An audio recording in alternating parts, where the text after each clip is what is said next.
To kickstart the first myth, Adam decides on a field trip.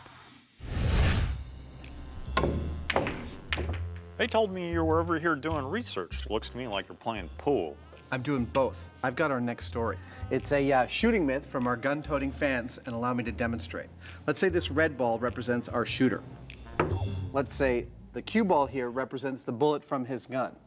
The myth is that our shooter can fire a bullet and can bounce off 1, 2, 3 surfaces and come back and kill the shooter. Well, that'd ruin your day. I know. Let's test it. Okay. The myth takes place in a half-built skyscraper. It's a pin-up parable for poetic justice. One angry shot at just the wrong angle misses the target, ricochets off 3 steel beams, and returns to the shooter in less than a heartbeat. So how do you want to start this one? Well, I figure we need to start with some kind of a controlled situation. You know, a bench test. Well, to my mind, that just means we set up 3 adjustable steel plates, probably in our bunker, fire a gun into them, and see if it ricochets off all 3 plates and kills its shooter. Works for me. All right. You ready to let all hell break loose in here? Yep. From bear bunker to ballistic death trap, the transformation is fast and efficient.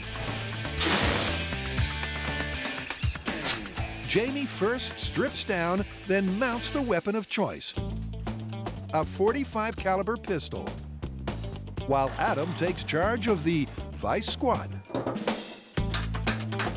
Nice. That's not going anywhere. Nor is this test, unless they get everything right in the setup. If the placement of plates and the gun isn't perfect, they'll be here all day.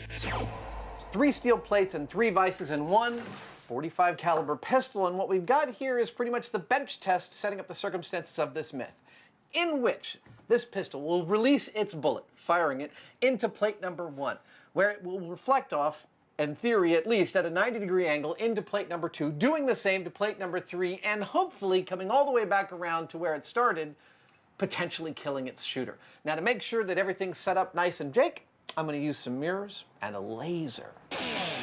With the help of predictive technology, they're doing Pythagoras proud. The final angle won't quite make a perfect diamond, but there's method behind this deliberate misdeflection. Yeah, it brings the path of the bullet back here so that we hopefully don't hit the gun. Okay. I don't want to hurt it. Adam has no such concerns about punching a hole in his partner in crime. I brought some motivation for our gun. I brought a shooter. That looked badass. Yeah. I figured we put him right here, and if there's any meat on the bones of this, he's going to end up with a bullet hole in him. Okay. So what we've got set up inside the bunker right now is a really idealized situation. In actuality, I'm not so sure it's going to make it perfectly all the way through. I don't know. I've seen a lot about bullets when they hit metal objects, and I'm expecting some spatter. And they both seem to think that the spatter will matter.